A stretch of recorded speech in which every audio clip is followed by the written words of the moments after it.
Bismillahirrahmanirrahim. Assalamualaikum warahmatullahi wabarakatuh. Alhamdulillahirabbil alamin wa bihi nasta'in ala umuri waddin. Asyhadu an la ilaha illallah wahdahu la syarikalah wa asyhadu anna Muhammadan abduhu wa rasuluh. Allahumma shalli ala sayyidina Muhammad wa ala alihi wa sahbihi ajma'in. Amma ba'du.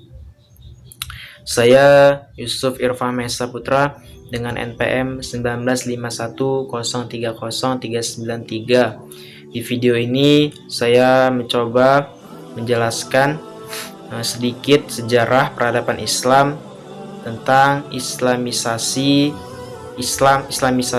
di Nusantara. Islam masuk ke Indonesia pada abad pertama Hijriyah atau abad ke-7 sampai abad ke-8 Masehi. Ini mungkin didasarkan pada penemuan batu nisan seorang wanita muslimah yang bernama Fatimah binti Maimun di daerah dekat Surabaya tahun 475 Hijriah atau 1082 Masehi. Sedangkan menurut laporan seorang tokoh musafir Maroko, Ibnu Matunah, yang mengunjungi Samudra Pasai dalam perjalanannya ke negeri Cina pada tahun 1345 Masehi, agama Islam yang bermadhab Syafi'i telah mantap di sana selama seabad. Oleh karena itu, berdasarkan bukti ini, abad ke-13 dianggap sebagai awal masuknya agama Islam ke Indonesia. Daerah yang pertama-tama dikunjungi ialah 1. Pesisir utara Pulau Sumatera, yaitu Perlak, Aceh Timur. Kemudian meluas sampai bisa mendirikan kerajaan Islam pertama di Samudra Pasai, Aceh Utara. 2. Pesisir utara Pulau Jawa, kemudian meluas ke Maluku yang selama beberapa abad menjadi pusat kerajaan Hindu yaitu Kerajaan Majapahit. Ada 3 tahapan masa yang dilalui atau pergerakan sebelum kemerdekaan, yaitu pertama pada masa Kesultanan. Daerah yang sedikit sekali disentuh oleh kebudayaan Hindu-Buddha adalah daerah Aceh, Minangkabau di Sumatera Barat, dan Banten di Jawa. Agama Islam secara mendalam mempengaruhi kehidupan agama, sosial, dan politik penganut-penganutnya, sehingga di daerah-daerah tersebut agama Islam itu telah menunjukkan dalam bentuk yang lebih murni. Di kerajaan tersebut, agama Islam tertanam kuat sampai Indonesia merdeka. Salah satu buktinya yaitu banyaknya nama-nama Islam dan peninggalan-peninggalan yang bernilai keislaman. Di kerajaan Banjar, dengan masuk Islamnya Raja Banjar, perkembangan Islam selanjutnya tidak begitu sulit. Raja menunjukkan fasilitas dan kemudahan lainnya yang hasilnya membawa kepada kehidupan masyarakat Banjar yang benar-benar bersendikan Islam. Secara konkret, kehidupan keagamaan di kerajaan Banjar ini diwujudkan dengan adanya mufti dan qadhi atas jasa Muhammad Arsyad Al-Banjari yang ahli dalam bidang fikih dan tasawuf. Islam di Jawa pada masa pertumbuhannya diwarnai kebudayaan Jawa. Ia banyak memberikan kelonggaran pada sistem kepercayaan yang dianut agama Hindu-Buddha. Hal ini memberikan kemudahan dalam islamisasi atau paling tidak mengurangi kesulitan-kesulitan para wali, terutama Wali Songo. Para wali, terutama Wali Songo, sangatlah berjasa dalam pengembangan agama Islam di Pulau Jawa. Kedua, pada masa penjajahan. Dengan datangnya pedagang-pedagang barat ke Indonesia yang berbeda watak dengan pedagang-pedagang Arab, Persia, dan India yang beragama Islam, kaum pedagang barat yang beragama Kristen melakukan misinya dengan kekerasan, terutama dengan teknologi persenjataan mereka yang lebih unggul daripada persenjataan Indonesia. Tujuan mereka adalah untuk menaklukkan kerajaan-kerajaan Islam di sepanjang pesisir Kepulauan Nusantara. Pada mulanya mereka datang ke Indonesia untuk menjalin hubungan dagang. Karena Indonesia kaya dengan rempah-rempah, kemudian mereka ingin memonopoli perdagangan tersebut.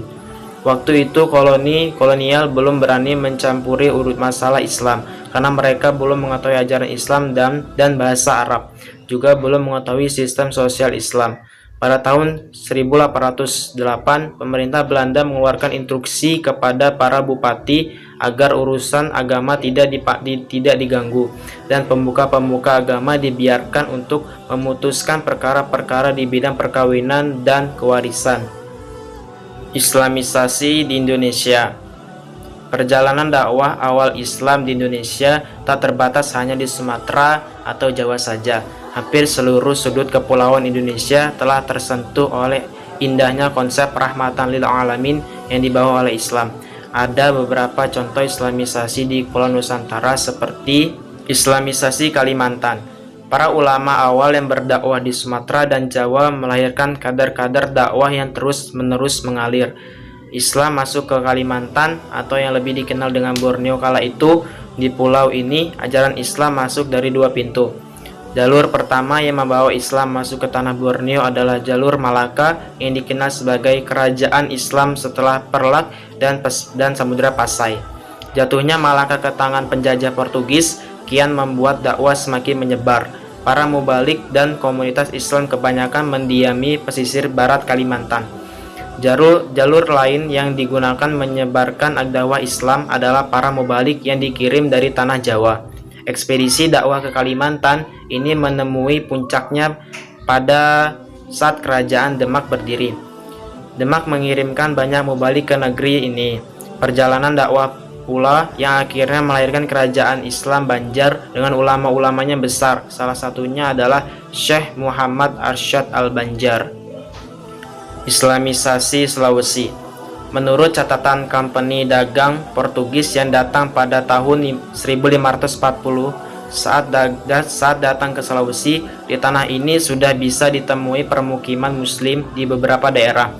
Meski belum terlalu besar, namun jalan dakwah terus berlanjut hingga menyentuh raja-raja di Kerajaan Goa dan beribu negeri di Makassar. Raja Goa pertama yang memeluk Islam adalah Sultan Alaiddin Al-Awwal dan Perdana Menteri atau Wazir Besarnya Karyang Matopa pada tahun 1603. Sebelumnya dakwah Islam telah sampai pula pada ayah anda Sultan Alaiddin yang bernama Tonigallo dari Sultan Ternate yang lebih dulu memeluk Islam.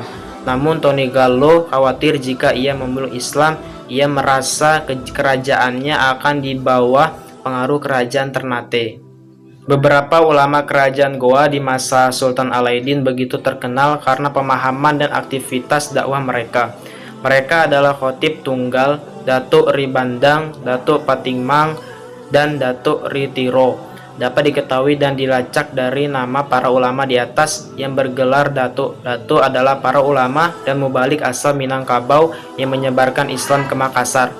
Pusat-pusat dakwah yang dibangun oleh kerajaan Goa inilah yang melanjutkan perjalanan ke wilayah lain sampai kerajaan Bugis, Wajo Supeng, Sindengreng, Ternate, Luwu, dan Palopo. Islamisasi Maluku. Kepulauan Maluku yang terkenal kaya dengan hasil bumi yang melimpah membuat wilayah ini sejak zaman antik dikenal dan dikunjungi para pedagang seantero dunia. Karena status itu pula, Islam lebih dulu mampir ke Maluku sebelum datang ke Makassar dan kepulauan-kepulauan lainnya. Kerajaan Ternate adalah kerajaan terbesar di kepulauan ini. Islam masuk ke wilayah ini sejak tahun 1440 sehingga saat Portugis mengunjungi Ternate pada tahun 1512, Raja Ternate adalah seorang Muslim, yakni Bayang Ullah.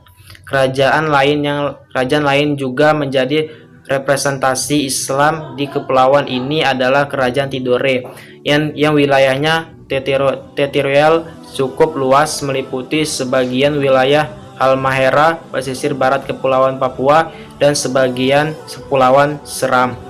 Ada juga Kerajaan Bacan. Raja Bacan pertama yang memeluk Islam adalah Raja Zainul Abidin yang bersyahadat pada tahun 1521. Di tahun yang sama berdiri pula Kerajaan Jailolo yang juga dipengaruhi oleh ajaran-ajaran Islam dalam pemerintahannya.